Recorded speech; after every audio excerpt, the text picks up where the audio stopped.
Ricardo Alejandro prided himself on his eyes. He could see a lie before it was spoken. At 60, he was a legend of the underworld, not for his violence, but for his foresight. To him, the world was a chessboard, and Jordan, the Maid's son, was a pawn.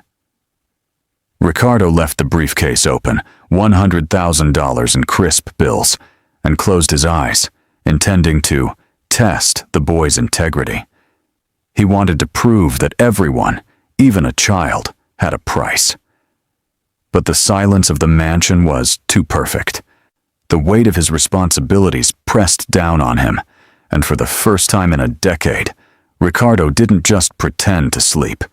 He drifted into a dark, dreamless void. When he snapped awake an hour later, the library was empty. The briefcase was gone. The boy was gone. In that moment, the sophisticated boss felt something he hadn't felt in years: genuine shock. This wasn't just a theft, it was a challenge to his dignity. He didn't call for guns, he called for his car. The hunt for the little thief began, not with a roar, but with a cold, calculated drive into the rain. Ricardo Alejandro had not raised his voice in 11 years. Not when a lieutenant in Newark had skimmed from the quarterly accounts. Not when a rival family out of Philadelphia had tried to claim the port contracts he'd spent 2 decades building.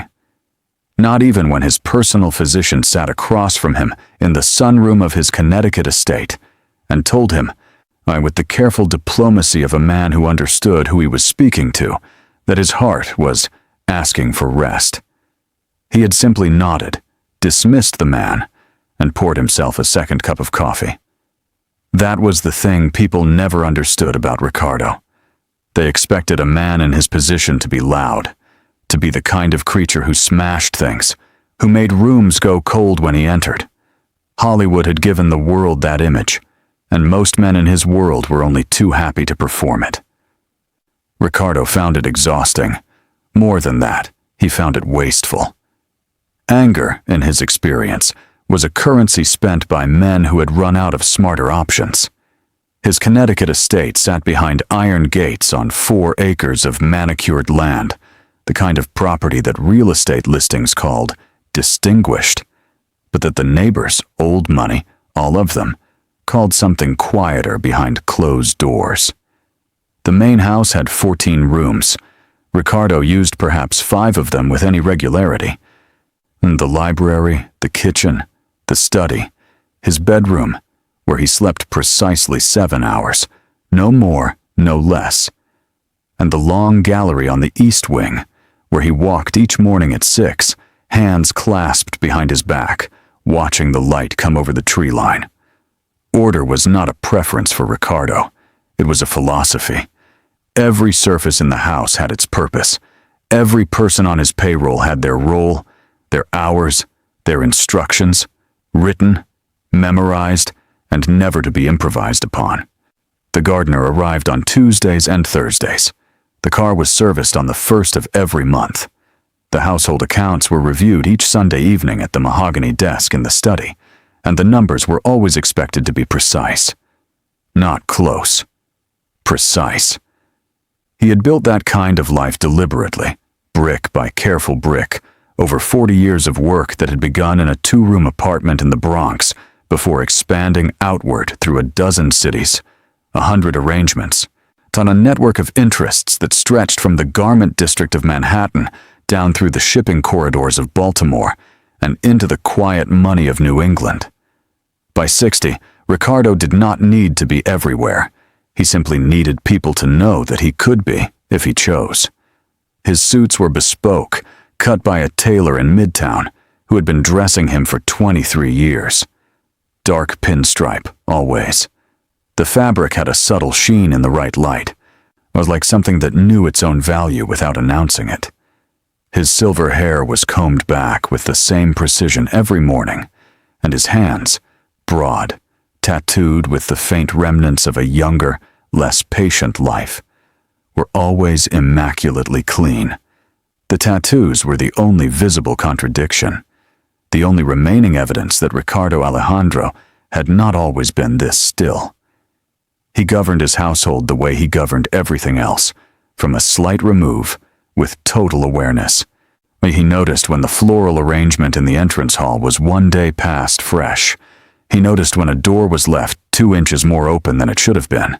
He noticed the sounds of his estate, the way a ship's captain notices the sounds of an engine, not consciously, but immediately, and with a precision that registered the smallest deviation from the expected.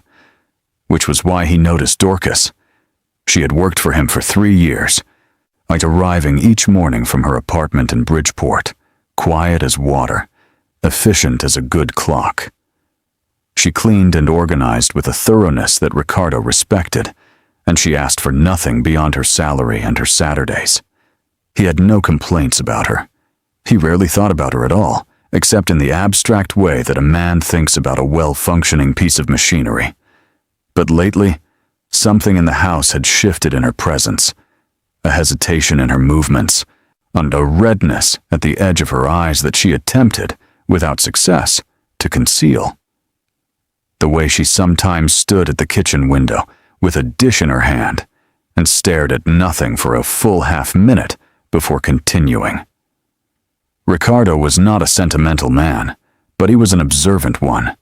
He catalogued these changes without comment, the way he catalogued all information, patiently and without immediate action. A thing revealed itself when it was ready. Forcing it open only damaged the contents. What he had not catalogued, because he had not yet thought to, was the boy. The boy she sometimes brought on early dismissal days, when the school in Bridgeport let out before she finished her hours. A quiet child, perhaps 10 years old, who sat at the kitchen table and did his homework while his mother worked. Ricardo had passed him twice in the hallway. He had not looked closely enough. That, as it turned out, would be his first mistake. So Dorcas Zaragoza had become an expert in the architecture of silence. Not the comfortable kind, not the silence of a Sunday morning or a room full of sleeping children. The kind she had mastered was load-bearing. It was the silence that held everything up. The silence that, if she ever let it crack, would bring the whole structure of her life down with it. She arrived at the Connecticut estate each morning at 7:45, and stepping off the bus from Bridgeport with her canvas tote over one shoulder and her face arranged into the careful neutrality of a woman who had learned that composed was the only acceptable version of herself in this house. The gravel drive crunched under her flat shoes. The iron gates, always open by the time she arrived, framed the main house in the distance like something from a painting. All dark stone and tall windows, ivy creeping up the east wall with the slow patience of something that had nowhere else to be. She had learned the rhythms of the house, the way you learn a language you were not born into, carefully, by ear, with attention to every nuance. Mr. Alejandro took his coffee at 7, black, no sugar, in the small Limoges cup that sat on the left side of the kitchen shelf. The library was to be dusted, but never rearranged. The books on the lower shelves were reference material. The upper shelves were memory, and the distinction mattered to him in ways he had never explained, and she had never asked about. The hallway on the west side of the house got afternoon light that showed every fingerprint on the wainscoting, so she saved it for last. These were not rules she had been given so much as truths she had discovered, the way you discover the particular creak of a staircase, by paying close enough attention. Attention kept you employed.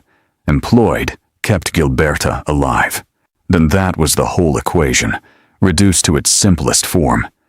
She did not allow herself to dress it up with more words than it needed. Her husband had been diagnosed 14 months ago at Yale New Haven Hospital by a cardiologist who had the gentle manner of a man accustomed to delivering news that people were not ready for. Congestive heart failure, advanced enough that the word manageable had appeared only once in the conversation, hedged on both sides by language that meant the opposite. The surgery he needed, the kind that might give him years instead of months, cost more than Dorcas made in 4 years of careful saving. The number sat in her chest like a stone she carried everywhere, invisible and constant. She had not told Ricardo. The thought of it, of sitting across from that composed, silver-haired man in his impeccably appointed study, surrounded by his first edition volumes and his Hermès desk accessories, and the faint smell of cedarwood that seemed to emanate from the walls themselves, made something in her throat close. He was not cruel. She had never experienced cruelty from him. But there was a quality to his attention, when he turned it fully on a person, that felt like being assessed rather than seen. And Dorcas could not afford to be assessed right now. She could not afford for anyone in this house to look at her too carefully. So she had become invisible in plain sight. She polished the sterling flatware in the dining room with a chamois cloth, her hands moving in slow, practiced circles. The silver caught the morning light from the tall windows and threw it back in fragments. Her phone was in her apron pocket, switched to silent, and every 20 minutes she felt it vibrate against her hip. The hospital's automated reminder system, notifying her of an appointment, a prescription update, a form that still needed her signature. She did not reach for it. Not in this house. The previous Thursday, Gilberta had been admitted overnight, a precautionary measure, they had called it, which was the medical system's way of saying something they were not ready to name. She had sat with him until 2 a.m, in a chair beside his bed in the cardiac ward, holding his hand, while the monitors beeped their patient, out in different rhythm. His breathing had been labored, shallow. He had looked at her with the expression he used when he was trying to protect her from his own fear, and she had looked back at him with the expression she used for exactly the same reason.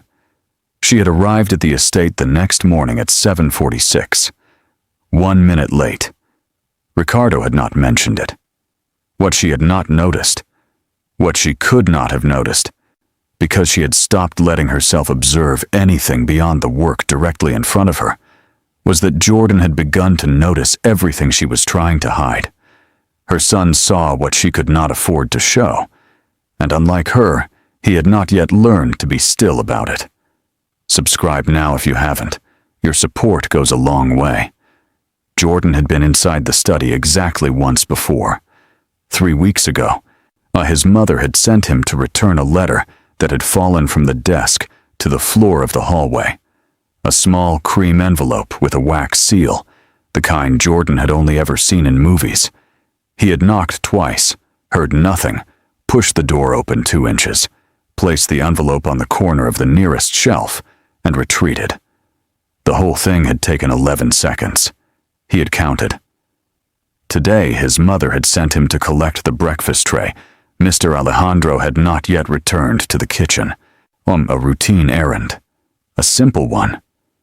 She had said it without looking up from the linen she was folding, her voice carrying the particular flatness it had taken on lately, the voice she used when she was somewhere else entirely, standing in a hospital corridor in her mind, while her hands went through the motions of the house. Jordan had heard that voice every day for 14 months. He understood it the way children understand things, adults believe they've successfully hidden. Completely, and without being able to say so. He carried himself quietly down the west hallway, past the wainscoting his mother polished every afternoon, past the tall window where the Connecticut light fell across the runner rug in long, pale strips. The house smelled of cedarwood and old paper, and something faintly floral that he'd never been able to identify, something that seemed to belong to the walls themselves, the way certain smells belong to certain places and cannot be separated from them. So the study door was ajar. He nudged it open with his shoulder, the way his mother had shown him. Never a full push, always a slow press, so that if someone was inside, you announced yourself gradually rather than all at once. Good manners, she called it. Ricardo Alejandro called it something else, Jordan suspected, though he had never heard the man explain it. The breakfast tray sat on the low table near the window, untouched. The coffee had gone cold, the single slice of toast, but cut diagonally on the Wedgwood plate, sat uneaten beside it. And in the high-backed leather chair behind the mahogany desk, Ricardo Alejandro was asleep. Jordan stopped. Not from fear, exactly. Something more careful than fear. He stood 3 feet inside the doorway and simply looked, the way you look at something you've been told is dangerous, and find, in the looking, that the danger is real, but not the way you imagined it. The man was still. Deeply still. Not the kind that belongs to genuine sleep rather than performed rest. His silver head had tilted slightly to one side. One hand rested on the arm of the chair. The other lay open in his lap. The tattooed knuckles relaxed. The cigar he'd apparently been holding at some point. Now, cold in the crystal ashtray on the desk beside an open briefcase. Jordan's eyes moved to the briefcase. He would think about this moment for years afterward. The specific quality of the light in that room, and the faint sound of the wind in the tree line beyond the east-facing windows. The way his own heartbeat seemed to slow down rather than accelerate, as though his body understood, before his mind, did that this was a moment requiring absolute steadiness. The briefcase was full of money, stacked, banded, organized with the same precision that governed everything else in this house. He didn't know exactly how much, but he had sat at the kitchen table enough times while his mother whispered into her phone in the next room, and he had learned the number the surgeons needed, the way children learn the things adults are desperate to keep from them. Through walls, through silence, through the specific way his father's face changed every time the subject almost surfaced. He thought about his father's breathing, the sound it made now, at night, when his father didn't know anyone was listening. He thought about his mother at the window, with the dish in her hand, staring at nothing. Jordan crossed the room. He moved with a slowness that was not timidity, but deliberateness, the considered movement of someone who has already made a decision and is now simply carrying it out. He picked up the canvas bag his mother kept behind the kitchen door for grocery runs. He had taken it from the hook on his way here, not knowing why. The way sometimes the body prepares for things the mind hasn't yet admitted it's considering. The money fit. Most of it. He did not look at the man in the chair again, not because he was afraid of what he'd see, but because he already knew. He had seen his father's face in the hospital bed. He had seen his mother's face every morning for 14 months.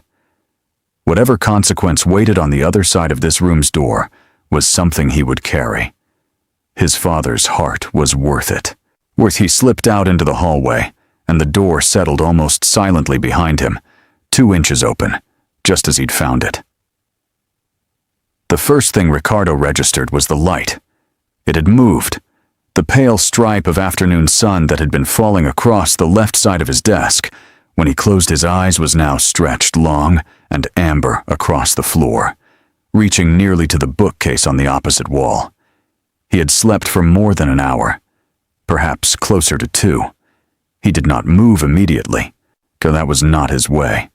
Instead, he sat with the information for a moment, the stiffness in his neck, the particular quality of the late afternoon quiet, the fact that his cigar had gone completely cold in the ashtray, and let it assemble itself into something he could understand. Then his eyes found the desk. The briefcase was gone. Ricardo sat forward in the chair slowly, the leather releasing a low sound beneath him. He looked at the desktop with the focused attention of a man checking his own perception rather than trusting it. The Mont Blanc pen, the folded newspaper, the crystal ashtray, the rectangular impression in the desk's surface where the briefcase had sat for the past 3 days. Gone. He stood, walked to the desk, pressed 2 fingers to the spot where the case had been, as though confirming through touch what his eyes had already reported. The mahogany was cool and bare and absolute. For a moment he simply stood there, one hand resting on the desk, and the room was very quiet around him. In 40 years of operating in spaces where mistakes carried permanent consequences, Ricardo Alejandro had made very few of them. He could count the serious ones on one hand. He remembered each with the clarity of a man who had never allowed himself the comfort of rewriting the past. Mistakes were data. You examined them, you understood them, and then you did not repeat them. That was the whole of it. This was a mistake, not the briefcase. The briefcase was a problem, not a mistake. The mistake was the sleep.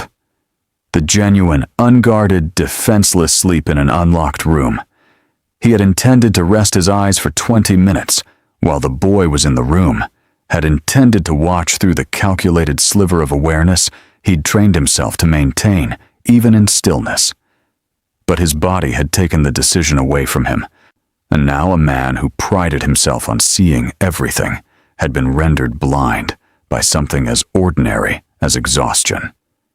He moved to the study door, still ajar, 2 inches, exactly as it had been, which meant whoever had come in and out had been careful, had known enough to leave things precisely as found. The breakfast tray was gone as well. Ricardo stood in the doorway and looked down the west hallway. Empty. The late sun came through the tall window at the far end and cast the runner rug in amber and shadow. From somewhere deeper in the house came the faint sound of water running. Dorcas in the kitchen, working through her afternoon routine with the steady, invisible efficiency he had always credited to her, without examining it too closely. He did not call out to her. Not yet.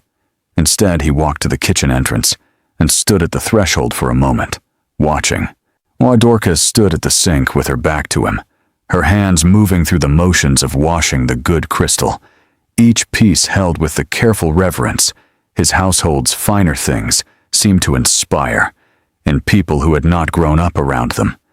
The afternoon light caught the glasses as she turned them, throwing small prisms across the white tile. She did not sense him there, or if she did, she gave no indication. "Where is Jordan?" She turned, the expression on her face in that first, on unguarded half-second, told him almost everything.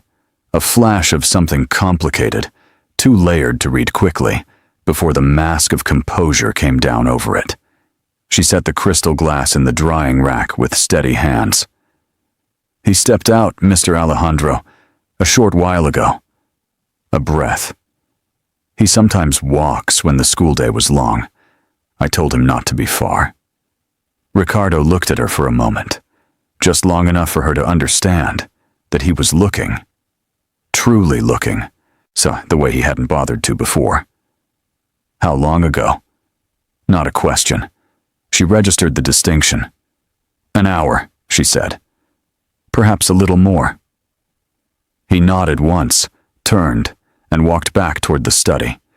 He needed his phone and his car, and approximately 30 seconds to make one call to a man in Bridgeport, whose particular value lay in knowing where things went when they disappeared. But halfway down the hall, he stopped. He turned back and looked again at the kitchen doorway. I'm at the drying rack, at the careful, trembling composure of a woman who had just lied to him with the practiced stillness of someone who had been carrying a secret for a very long time. The boy hadn't taken a walk, and Dorcas Zaragoza knew exactly where her son had gone.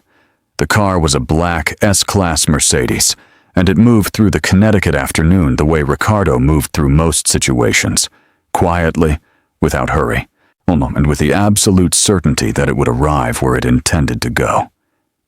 He sat in the back with his phone in one hand and his other hand resting on his knee, watching the familiar landscape of Fairfield County slide past the tinted window.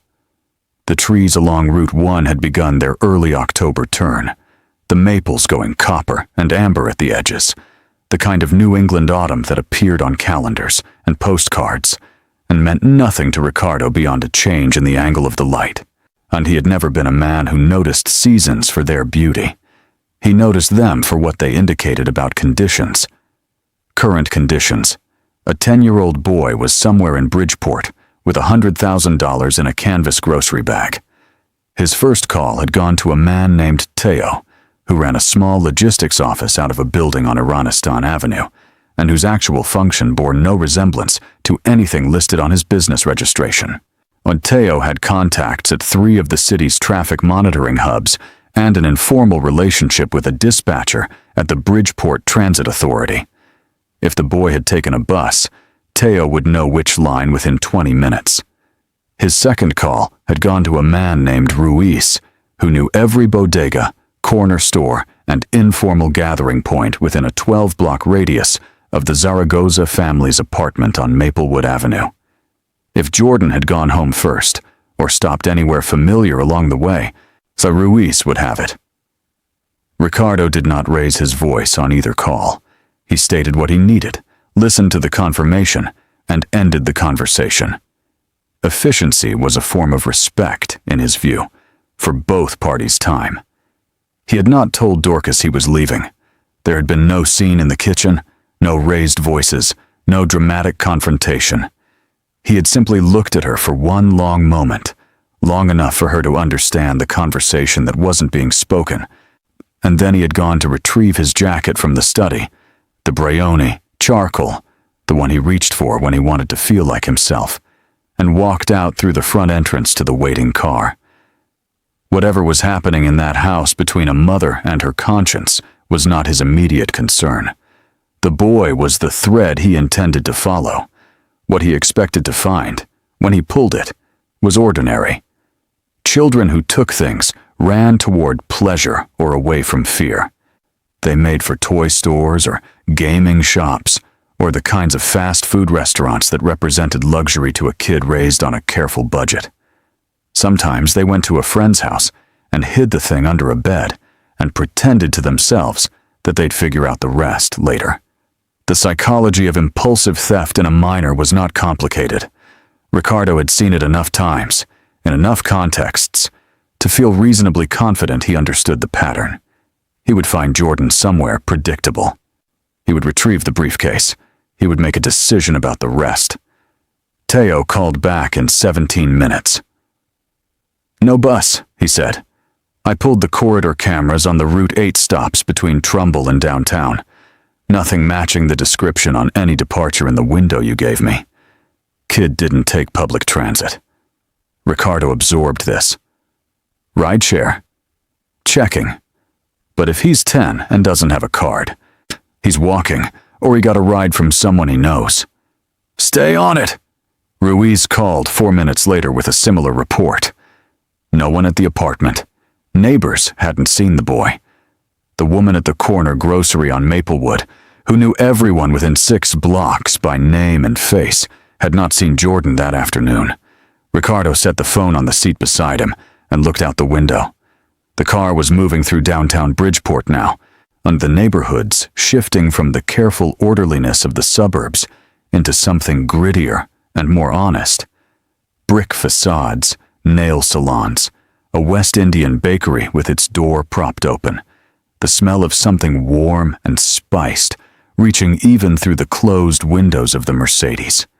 A group of kids in school uniforms stood at a crosswalk. None of them were Jordan. He ran the logic again. No bus, no rideshare, no familiar stops.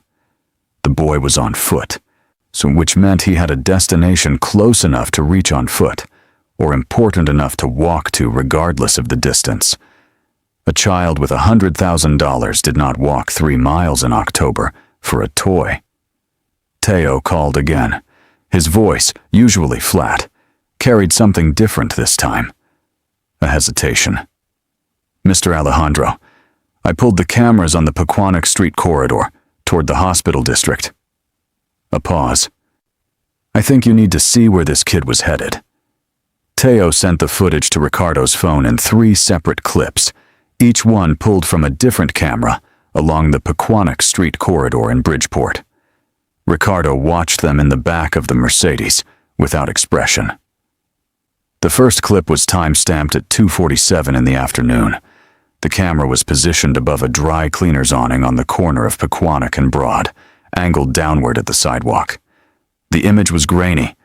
the kind of footage that municipal cameras in mid-sized Connecticut cities produced when no one had updated the equipment in several years. But it was clear enough. A boy in a light jacket, carrying a canvas bag held tight against his chest with both arms, moving at a pace just below a run, head down, shoulders forward. The rain had started by then. You could see it in the way the pavement darkened, and in the small distortions at the edge of the frame where drops hit the lens. Jordan moved through it without breaking stride, without looking for an overhang or a doorway. He was already soaked in that first clip, which meant he had been walking in it long before the camera found him. The second clip came from a traffic camera on State Street, approximately a mile and a half further, along the same general trajectory. Timestamp 3:09, 22 minutes later. The boy was still moving. His pace had slowed slightly, not from doubt, Ricardo noted, but from the particular kind of physical depletion that sets in when the body has been pushed past its comfortable range and is now operating on something other than energy. His jacket was dark with water, the canvas bag, visibly heavier looking for the way he was compensating his posture to carry it, was still pressed to his chest. He had not stopped. Not once in a mile and a half of cold October rain had the boy stopped. Ricardo turned the phone face down on the seat beside him and looked out the window for a moment. The Mercedes was moving through the hollow neighborhood now, the streets narrowing, the buildings closer together. He was aware of something shifting in the architecture of his thinking, some quiet rearrangement occurring in the back of his mind, beneath the level where he made deliberate decisions. He did not examine it directly. He let it work. He picked the phone back up and watched the third clip. This one was the longest. A camera at the intersection near St. Raphael's corridor, capturing a wider angle of the street. Timestamp 3:24. Jordan appeared from the left side of the frame, and in this footage, finally, you could see his face. Not clearly. The resolution and the rain between them made that impossible. But enough. Enough to see that the boy's mouth was set in a line that did not belong on the face of a child. The expression of someone who has passed through fear and come out the other side of it, into something quieter and more absolute. 3 miles, total, from the estate to the hospital district. A grown man in good shoes would have found that walk unpleasant in this weather. A 10-year-old in a light jacket, carrying the weight of that bag, running on whatever internal fuel a child burns when the alternative is unthinkable. Ricardo set the phone down and was quiet for a long moment. He thought about what he had expected to find. A toy store, a friend's house, the predictable geography of childish impulsivity. "Pull up the full route," he said to the driver. "Pequannock to the hospital, street level." The driver pulled it up on the navigation screen. Ricardo leaned forward and looked at the blue line tracing the path from the estate's general direction to Bridgeport Hospital's main campus on Grant Street. 3.2 miles, mostly straight, with 2 significant uphill segments near the rail corridor, in the rain, without stopping. He thought about his own life at 10 years old, a 2-room apartment in the Bronx, a father who worked 2 jobs, a neighborhood that required a particular kind of alertness just to move through without incident. He had learned early that the world did not extend mercy simply because you were young and had no other options. That lesson had made him what he was. It had also cost him certain things he had not fully cataloged until now. Teo. He had the phone to his ear again before the thought had fully completed. Is the boy still inside the hospital? Far as I can tell, yes. He went through the main entrance on Grant Street about 40 minutes ago. No footage of him coming out. And the father? Gilberto Iglesias. Is he admitted there currently? A pause. The sound of keys. Cardiac ward? Teo said quietly. On 4th floor. Ricardo ended the call. The Mercedes turned onto Grant Street, and the hospital came into view ahead, its broad glass entrance lit against the gray afternoon, the American flag above the awning moving in the wet wind. Somewhere on the 4th floor, a boy who had run 3 miles in the rain was trying to save his father's life with money that did not belong to him. Ricardo felt the cold logic he governed himself with strain, just slightly, done at its edges. Bridgeport Hospital smelled of antiseptic and recycled air, and the particular stillness of a place where people came to wait for news they were not ready for. Ricardo walked through the main entrance on Grant Street without slowing. The automatic doors parted ahead of him, and he moved through them the way he moved through most spaces, as though the room had already made accommodations for his arrival. The Brioni jacket, still immaculate despite the damp October air outside, and I caught the fluorescent light of the lobby in a way that drew the eye and held it. He was not a tall man, not physically imposing in the obvious sense. But there was something in his bearing, the absolute economy of his movement, the absence of uncertainty in each step, that caused people to adjust their behavior around him without being able to say exactly why. The woman at the reception desk looked up. Whatever she had been about to say arranged itself differently once she took him in fully. She offered him a careful professional smile and said nothing. He did not stop at reception. A security guard near the elevator bank straightened slightly as Ricardo passed. A nurse carrying a clipboard paused mid-stride and then resumed walking with the slightly overcorrected pace of someone pretending they hadn't paused. Ricardo noticed all of it in the peripheral way he noticed everything. Catalogued and filed, assigned its proper weight, which in this case was very little. He found the 4th floor waiting area without asking for directions. He had memorized the hospital's layout from the satellite view on the navigation screen during the drive, a habit so old it no longer registered as deliberate. The cardiac ward's family waiting room was at the end of the east corridor, past a set of double doors with a push plate worn silver from years of hands. He pushed through and stopped just inside the entrance. The room was small. A row of blue upholstered chairs along 2 walls, a low table with magazines that no one had touched, a window overlooking the gray Connecticut afternoon. A vending machine hummed softly in the corner. Jordan sat in the chair nearest the window. He was still in his wet jacket. It had dried unevenly, darker at the shoulders and sleeves, lighter at the center, tracing the map of how the rain had found him. The canvas bag sat on the floor between his feet, handles twisted together, still full. In front of him on the low table was a document of some kind. A form from the look of it, the kind that came with an administrative clipboard and a pen attached by a plastic cord. A nurse must have brought it while he waited. He hadn't filled it in. He was just staring at it. He had not heard Ricardo come in. For a moment, Ricardo simply stood there, one hand resting against the doorframe, and looked at the boy who had outmaneuvered him. The boy who had run 3 miles in October, rain with $100,000 held against his chest, had walked through the doors of this hospital soaking wet and alone, and was now sitting very still with a form he did not know how to complete. Because, Ricardo understood suddenly, he did not know what insurance meant, or how to spell the name of his father's condition, or what to write in the box that asked for an emergency contact. He was 10 years old. Jordan looked up. The expression on his face when he saw Ricardo standing in the doorway was not what Ricardo had expected. It was not panic. It was not defiance. It was relief. And that, more than anything else in the past 3 hours, was what finally stopped Ricardo Alejandro completely. Ricardo sat down. Not across the room, not in the chair nearest the door. The exit position, the power position, the seat a man takes when he wants to remind the room who holds the advantage.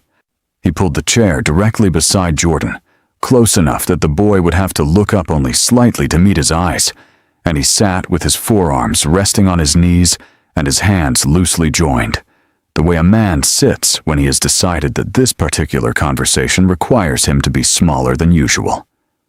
Jordan watched him do all of this without moving. The vending machine hummed. Somewhere beyond the double doors, a cart rolled down the corridor, its wheels marking the linoleum in a rhythm that faded and disappeared. The late afternoon light through the waiting room window had gone flat and gray, the kind of October sky over coastal Connecticut that carries winter in it before winter has officially arrived. Ricardo looked at the canvas bag between the boy's feet. Then he looked at Jordan. "Tell me," he said. Not an accusation. Not a demand in the way he was capable of making demands. That low, a final register that caused grown men to recalibrate their answers before they had finished thinking them. He said it the way you say it, when you already know the broad shape of the answer, and what you are asking for is the interior. The part that explains what the facts alone cannot. Jordan was quiet for a moment. His hands were in his lap, and he looked down at them the way children look at their hands when they are organizing courage. "My father needs a surgery," he said. "His heart." He paused. "They said it would cost $100,000. The part that insurance won't cover." Another pause, shorter. "I heard my mom on the phone, a lot of times." Ricardo said nothing. "She didn't know I could hear her." Jordan's voice was steady in the way that things are steady when they have been held still by force for a long time. "She would go into the bathroom and turn the faucet on so I couldn't. But our apartment is small." The faucet detail landed somewhere in Ricardo's chest and stayed there. "I saw the briefcase," Jordan continued. "I saw it was open. And I saw you were asleep." He looked up then, directly, with the brown eyes of a boy who had made a grown man's decision and was not going to pretend otherwise. "I knew it was wrong. I knew what you were. I knew what could happen." A breath. "I took it anyway." Ricardo held the boy's gaze. "Because $100,000 can be replaced." Jordan said it without theatrics, without the trembling drama of a child who had rehearsed the line. He said it the way you say something you worked out for yourself in a cold rain over 3 miles of Connecticut pavement. "My father can't." The room was very quiet. Ricardo looked at the form on the table, the blank fields, the pen on its plastic cord. He thought about a boy sitting alone in this chair, soaking wet, bottled with a bag full of money he couldn't deposit, and a form he didn't know how to fill, and a father 4 floors above him whose chest was failing at 61 years old. He thought about Dorcas at the kitchen window, with a dish in her hand, staring at nothing, running the faucet at midnight so her son couldn't hear her asking strangers over the phone to save her husband's life. He thought about what it cost to maintain the kind of silence this family had been living inside.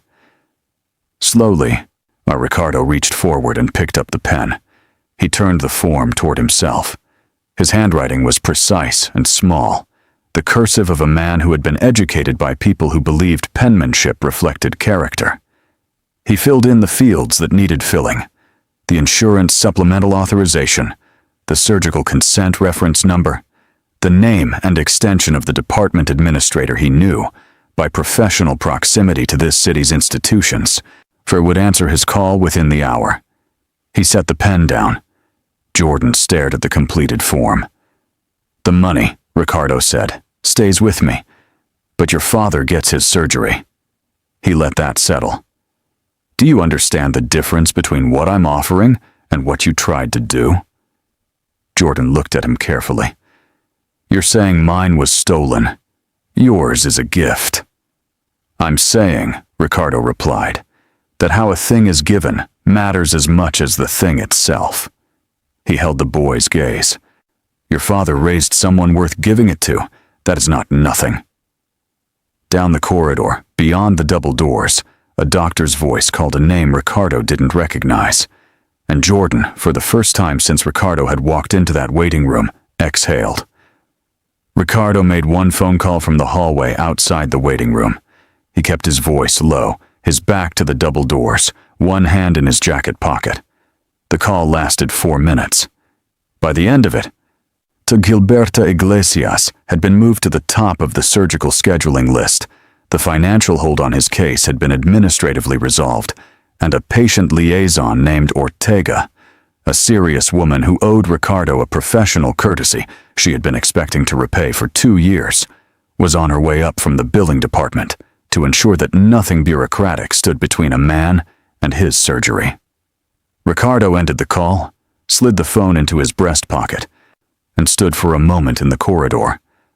The cardiac ward had its own particular sound, the soft percussion of monitors, the measured footsteps of nurses who had learned to move quickly without appearing to hurry, the occasional low exchange of voices behind half-closed doors. It was a sound that reminded you, if you were paying attention, that the body was a temporary arrangement, that all the briefcases and Brioni jackets and mahogany desks in the world were ultimately beside the point. He had not thought about that in some time. He went back into the waiting room. Jordan was in the same chair, but something in him had shifted. The particular quality of stillness had changed from braced to exhausted, the way a person looks when they have been holding themselves together through sheer will and have just been given permission, finally, to stop. The canvas bag was still at his feet. Ricardo looked at it, then pulled his chair back to where it had been, not close, not the deliberate proximity of the conversation just finished, but not across the room either. A middle distance, the distance of two people who have arrived at an understanding and are now simply occupying the same space while it settles. "Your father's surgery will be scheduled within the week," Ricardo said. "You don't need to explain anything to your mother about how, and only that it's been arranged." Jordan looked at him with an expression that was too old for his face and too young for what it had just been through. "She'll ask. Then tell her the truth, that you went looking for help and you found it." Ricardo paused. "That is the truth." The boy considered this with the seriousness it deserved. Then quietly, "What do you want from me?" It was a fair question, a smart question. The question of someone who understood, even at 10, that things given without stated terms often carried heavier costs than things with prices clearly marked. Ricardo felt something close to approval move through him. "Nothing that you aren't already capable of," he said. "I want you to finish school, not adequately. Well, I want you to learn what money actually is, which is a tool, not a solution. I want you to understand that what you did today was both the bravest and the most reckless thing you will likely do before the age of 30, and that the difference between bravery and recklessness is usually just outcome." He leaned back slightly. "And I want you to come to the estate on Saturday mornings. There are things I can teach you that school in Bridgeport won't." Jordan was quiet for a long moment. Outside the window, the gray Connecticut sky had deepened toward evening, the lights of the city beginning to assert themselves against the dusk. Somewhere to the south, across the Sound, Long Island was a dark suggestion on the water. "Why?" Jordan asked. Ricardo looked at the boy, the wet jacket, the steady gaze, the posture of someone who had walked 3 miles in the rain carrying more weight than his years entitled him to, and had not once put it down. "Because I have spent 40 years building things," Ricardo said, "and I have not spent nearly enough time deciding who should inherit them." He rose from the chair, unhurried, and straightened his jacket with the habitual gesture of a man returning himself to his usual form. "Not the money, the thinking behind it. That is the only thing worth passing on." He picked up the canvas bag from the floor and held it for a moment. The weight of it, the plain practicality of it, a grocery bag that had carried $100,000 3 miles through October rain in the hands of a child who loved his father more than he feared consequences. He set it on the chair beside Jordan. "Keep it," he said. "Call it tuition, for both of us." He walked to the door, and then he stopped, because that was the kind of exit he was. the kind that paused just long enough to leave something behind. "Your father is going to be all right, Jordan." He said it without turning around. Then he walked out into the corridor, past the nurses who quieted as he passed, past the elevator bank and the security guard who straightened again from instinct, and out through the automatic doors into the evening air of Bridgeport, where his car was waiting at the curb and the first real cold of the season had finally arrived. He stood outside for a moment before getting in. Above him, somewhere on the 4th floor of that building, a man was being told his surgery had been approved. Somewhere in a house in Connecticut, a woman was still folding linen with trembling hands, not yet knowing that the thing she had been carrying in silence for 14 months had just been lifted. And in a small waiting room with blue upholstered chairs and a humming vending machine, a boy was sitting with a canvas bag in his lap, learning for the first time that power, real power, was not something you took. It was something you chose to give. Ricardo got into the car. "Home," he said.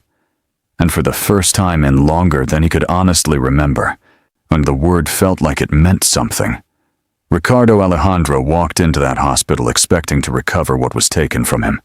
He walked out having given away something far more valuable, and feeling, for the first time in decades, like a man who had made a genuinely good investment.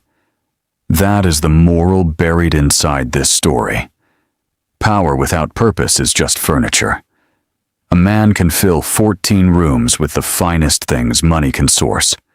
Brioni suits, mahogany desks, briefcases stacked with $100 bills, and still be living in a kind of poverty that no accountant can measure. Ricardo had spent 40 years building an empire and had somehow neglected to build a reason for it. It took a 10-year-old boy, soaking wet, running 3 miles through a Connecticut rain with borrowed money pressed against his chest, to show him what genuine wealth actually looked like. It looked like loyalty. It looked like sacrifice. It looked like a child who understood, without anyone teaching him, that some things in this world are worth every consequence. Jordan didn't steal out of greed. He stole out of love. And when Ricardo finally saw that clearly, when he stopped looking at the missing briefcase and started looking at the boy who had taken it, something in him that had been closed for a very long time quietly opened. The greatest among us are not those who accumulate the most. They are those who recognize what deserves to be protected, and who use whatever they have been given to protect it. That is the new covenant, not between a Mafia boss and a Maid son, between power and its true purpose.